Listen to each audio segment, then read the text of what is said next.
Hello everyone, welcome to study vibes education. Study vibes education पर आप सभी का स्वागत है। जैसा कि हमारी लेक्चर सीरीज चल रही थी कि दिल्ली सल्तनत, जो हम मुगल काल के बारे में डिस्कशन कर रहे थे, उसी लेक्चर सीरीज को हम आगे कंटिन्यू करते हैं और हमारा आज तीसरा जो है वो लेक्चर डिस्कशन करते हैं।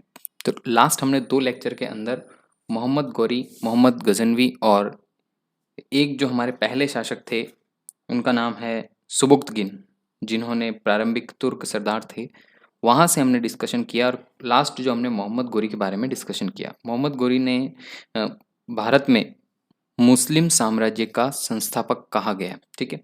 और इन्होंने 10 आक्रमण किए भारत के ऊपर, उसमें से हमने 8 आक्रमण आपके सामने डिस्कशन किए थे। पहला जो आक्रमण था वो मुल्तान विजय के ऊपर था 1175 ईस्वी के अंदर, ठीक है ना। 1175 के अंदर हुआ था। और लास्ट जो हमने पढ़ा था वो चंदावर का युद्ध था। जो चंदावर का युद्ध है वो 1194 ईस्वी में, ठीक है, 1194 के अंदर हुआ था। तो यहाँ तक हमने डिस्कशन किया था। और मोहम्मद गोरी के अभियान, जो अंतिम अभियान था, वो पंजाब की खोकर जाति के विरुद्ध हुआ था। यहाँ तक का हमने डिस्कशन किया था। चलिए आज हम आगे का डिस्कशन करते हैं। उससे पहले माई सेल्फ आशुतोष टेलर, आप सभी का स्वागत करता हूँ। स्टडी वाइब एजुकेशन जो है यूट्यूब के ऊपर ऑनलाइन प्लेटफॉर्म है, वहाँ पर आप अपने नॉलेज को बिल्ड कर सकते हैं।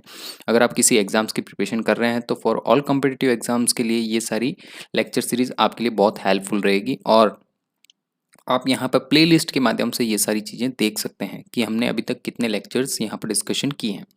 चलिए, करंट अफेयर्स के लिए शॉर्ट वीडियोस यहाँ पर अवेलेबल हैं, जिन्हें बहुत ही आसानी से छोटे से कम समय के अंदर आपको समझाया जा रहा है।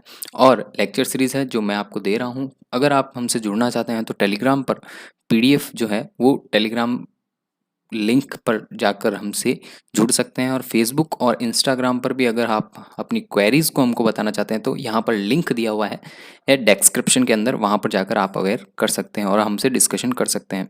और आप अपनी राय और प्रतिक्रियाएं, सुझाव हमें ज़रूर दीजिएगा, ताकि हमें अपने बारे में कुछ इम्प्रूवमेंट करना हो तो आप हमें बताकर करवा सकते हैं, ठीक है। और जो लिंक है वो डिस्क्रिप्शन के अंदर दिए हुए हैं, वहाँ पर जाकर आप दे सकते हैं। कमेंट ज़रूर कीजिएगा वीडियो के ऊपर, क्योंकि आपकी प्रतिक्रियाएं हमारे लिए बहुत ज़रूरी हैं। चलिए स्टार्ट करते हैं इस लेक्चर को। तो यहाँ पर अब हम अगला जो भाग है इस सीरीज़ का तीसरा भाग आज हम डिस्कशन कर रहे हैं, सल्तनत काल। सल्तनत काल जो है 1206 ईस्वी से 1524 ईस्वी तक रहा था, 1524 तक रहा था। 12 6 से 1524 तक रहा था। ईयर्स के अंदर ये सारा मुगल काल, सल्तनत काल रहा था। दिल्ली सल्तनत के ऊपर ये सल्तनत काल बना हुआ है। तो यहाँ पर हम डिस्कशन करते हैं 1206 ईस्वी से। तो 1206 ईस्वी में अभी मैंने यहाँ पर पांचों जो शासक हैं, वंश हैं, उनके बारे में डिस्कशन कर रहा हूँ। पहले मैं उनके बारे में डिस्कस करता हूँ, फर्दर हम एक एक को लेके, उनके अंदर भी एक एक शासक को लेके जो इंपॉर्टेंट रहेगा उसके साथ डिस्कशन करेंगे, ठीक है। तो यहाँ पर गुलाम वंश 1206 ईस्वी से 1290 ईस्वी तक 84 ईयर्स तक गुलाम वंश ने शासन किया था दिल्ली सल्तनत पर। और उसके बाद आता खिलजी वंश। आई होप आप सभी को पता होगा कि खिलजी वंश के अंदर हम अलाउद्दीन खिलजी और जलालुद्दीन खिलजी के बारे में बहुत ज़्यादा डिस्कशन करते हैं। मूवीज़ भी बनी हैं, काफ़ी एंटरटेनमेंट के दरमियान काफ़ी ऐतिहासिक पन्नों को दिखाया भी गया है। तो खिलजी काल जो है, खिलजी काल का भी यहाँ पर डिस्कशन होगा। सबसे कम जो रहा है 30 ईयर्स का, वो खिलजी काल का ही, यहाँ पर डायनेस्टी का ही यहाँ पर शासन रहा है, ठीक है। यहाँ पर इन्होंने अपना शासन बनाया। और उसके बाद आता है तुगलक वंश। मोस्ट पावरफुल एंड मोस्ट ज़्यादा शासन करने वाला जो डायनेस्टी है वो तुगलक वंश है। तुगलक वंश ने 1320 ईस्वी तक, 1414 ईस्वी तक अपना शासन किया। और 94 ईयर्स मैक्सिमम यहाँ पर दिल्ली सल्तनत ने अपना शासनकाल कंप्लीट किया है। ये चीज़ हम यहाँ पर देखते हैं। तो तुगलक वंश यहाँ पर बहुत ही ज़्यादा पावरफुल बताया गया है। जैसे मोहम्मद तुगलक, इनके तुगलक वंश के अंदर हमने एक राजा थे, मोहम्मद बिन तुगलक, गयासुद्दीन तुगलक, ये सारी उस समय की बातें हैं जब उन्होंने अपनी राजधानी बदल दी थी। ये सारा डिस्कशन हम उसके अंदर करेंगे, ठीक है। यल्दूज वंश ये ज़्यादा कुछ रहा नहीं, 37 ईयर्स तक इन्होंने शासन किया। 1414 से 1451 ईस्वी तक यहाँ पर यल्दूज डायनेस्टी ने अपना शासन किया। लोधी वंश एक अच्छा साम्राज्य था। लोधी वंश, इब्राहिम लोधी और काफ़ी ऐसे राजा महाराजा रहे थे उस समय, शासक रहे थे, मुगल एम्पायर्स रहे थे जिन्होंने यहाँ पर शासन किया था। तो लोधी वंश जो है 1451 ईस्वी से 1526 ईस्वी तक शासन किया था। चलिए, यहाँ तक हमने आपको बताया कि मैक्सिमम किसका रहा। क्वेश्चन यहाँ पर यही पूछा जा सकता है कि खिलजी वंश या फिर तुगलक वंश, तो इन दोनों में से मैक्सिमम और मिनिमम पूछा जा सकता है, और इससे ज़्यादा कोई डिस्कशन नहीं है मेरे हिसाब से। फिर अगर थर्ड नंबर से अगर रैंक वाइज भी पूछ लिया जाए कि सबसे ज़्यादा शासन किसने किया, उससे कम किसने किया, उससे कम किसने किया, तो 5 ऑप्शन देके आपको अबसदा के अंदर ऑप्शन पूछे जा सकते हैं। ठीक है, चलिए आगे करते हैं।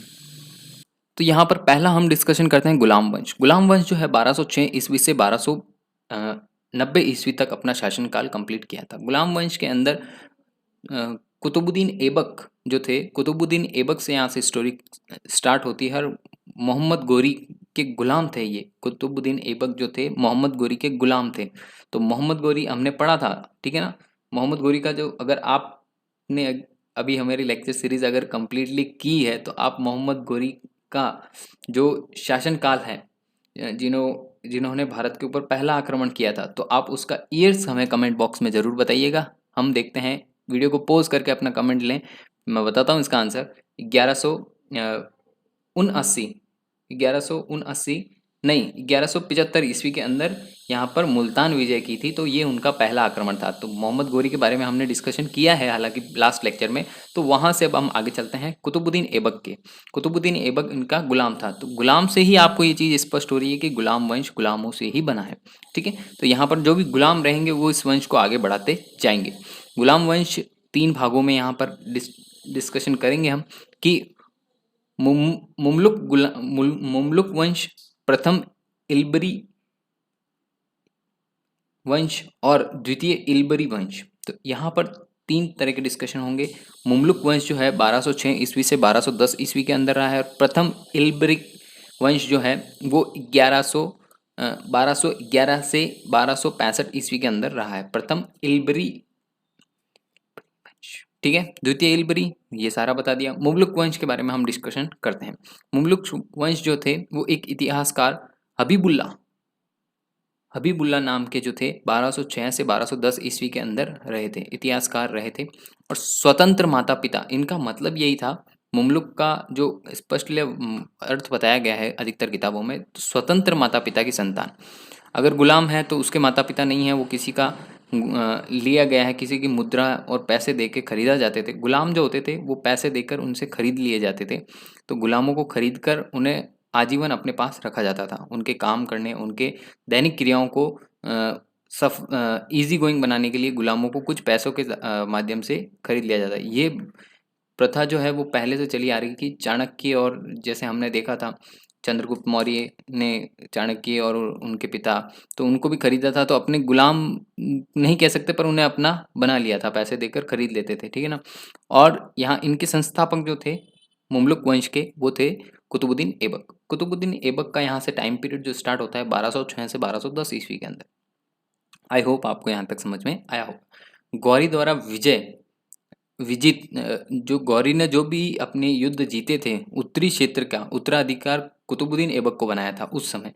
इनके मोहम्मद गौरी के भी 3 थे, तो इन्होंने तीनों को डिस्ट्रीब्यूट कर दिया था। इन्होंने 3 गुलाम थे, 3 अधिकारी बनाए थे, तो तीनों को इन्होंने अपना अपना क्षेत्र डिवाइड करके फिर ये लोग उन पे शासन करते थे। इनका शासन का जो क्षेत्र था सियालकोट, मेरठ, दिल्ली, लाहौर, अजमेर और अलीगढ़, बिहार, लखनौती जो एरिया था उसके अंदर इनका शासन था। इन्होंने अपनी राजधानी जो बना रखी थी लाहौर को बना रखी थी। इन्हें उपाधि एक दी हुई थी, लाख बख्श की उपाधि इन्होंने दी हुई थी। तो लाख बख्श की उपाधि किसको दी गई थी, तो ये आपको ध्यान रखना है, कुतुबुद्दीन ऐबक को दी गई थी। कुतुबुद्दीन ऐबक को लाख बख्श की उपाधि क्यों दी गई थी, तो लाखों का इन्होंने दान किया था। तो इनका लाखों का दान के कारण ही इन्हें लख बख्श की उपाधि दी गई थी। और मलिक की उपाधि भी इनको दी गई थी। लखबख्श और मलिक की उपाधि अगर किसे दी गई पूछा जाए, तो आपको ध्यान आना चाहिए कि कुतुबुद्दीन ऐबक 1206 से 1210 ईस्वी के अंदर जिन्होंने शासनकाल किया था। और ये जो इनके मोहम्मद गोरी के क्या थे, गुलाम थे। यहाँ तक आपको आई होप समझ में आया होगा। इन्होंने सुल्तान की उपाधि कभी धारण नहीं की, क्योंकि इन्होंने कभी भी सुल्तान की उपाधि नहीं की, क्योंकि ये गुलाम थे। तो इन्होंने कभी भी सुल्तान की उपाधि को ग्रहण नहीं किया। इनके जो भी शासक थे पहले के, उन सभी ने सुल्तान की उपाधि को लिया था। और कुतुबुद्दीन ऐबक ने कुतुब मीनार की नींव डाली थी। कंप्लीट अगला जो राजवंश आएगा उसने किया है। और यहाँ से कुतुबुद्दीन ऐबक ने सिर्फ कुतुब मीनार की नींव रखी है, ओनली वर्क स्टार्ट करवाया था, है ना। ये चीज़ आपको ध्यान रखना है। ऐब ऐबक की वैवाहिक नीतियाँ थी। इन्होंने अपने तीन पुत्रियाँ थी, तो तीनों को अपने जो साथ में काम करते थे उन्हीं से अपनी शादी करवा दी, तीनों पुत्रियों की। नासिरुद्दीन और इनमें यल्दोज और इतुलमिश, तीन जो शासक थे, इन शासकों से अपनी पुत्रियों का विवाह करवाया था। सिंध का जो प्रांत था वो नासिरुद्दीन को दिया हुआ था। यल्दोज और इतुलमिश जो था, उन्हें बलदायू के नाम से भी जाना जाता है, और सिंधा सिंधा नाम से भी जाना जाता है। तो इन दोनों ने क्या होती है, इन दोनों की इनकी आत्महत्या कर दी जाती है और इनकी हत्या हो जाती है। ठीक है, चलिए आगे देखते हैं। आज इसको कंप्लीट कर देते हैं, फिर कल नया ले लेंगे। ठीक है। रैक्ट्रिक जो थे इंग्लिश राइटर थे, उनके अनुसार बदायूं उन्होंने नाम दिया था। तो मध्य भारत की सर्वाधिक राजस्व लेने वाला जो अक्ता था, जैसे रियासत थी, तो वहाँ पर अक्ता लिया जाता था। तो अक्ता ग्रहण करने वाले व्यक्ति को उन्होंने बदायूं बोला था। तो बदायूं, इस संबंध में उन्होंने बदायूं नाम दिया था। सिंधा जो थे वो थे ही। और इनकी मृत्यु जो होती है, इनकी मृत्यु 1110 ईस्वी के लाहौर के अंदर होती है। चौगा पोलो की टाइप का ही गेम होता है, जिसकी बॉल होती है और ऐसा लकड़ी का बना हुआ होता है, उस समय का पोलो कह सकते हैं। तो उस चौगे खेलते वक्त घोड़े से गिरने से इनकी मृत्यु हो गई थी। ठीक है। निर्माण कार्य इन्होंने क्या क्या कराया, इसके बारे में थोड़ा सा डिस्कशन कर लेते हैं, फिर अपने लेक्चर को ख़त्म करते हैं। कुतुबुद्दीन ऐबक ने कुवत उल इस्लाम मस्जिद का निर्माण कराया। 2.5 दिन का झोपड़ा जो अजमेर के अंदर है, वो एक मस्जिद थी, उसका निर्माण कराया। वहाँ पर पंजाब शाह का उर्स का मेला आज भी लगता है, बहुत फेमस है। काफ़ी लोग अलग अलग राज्यों से वहाँ पर उस मेले के अंदर शरीक होने आते हैं। कुतुब मीनार का उन्होंने निर्माण कार्य शुरू करवाया था। और बख्तावर इन्होंने बख्तियार काकी की याद में कुतुब मीनार का निर्माण करवाया था।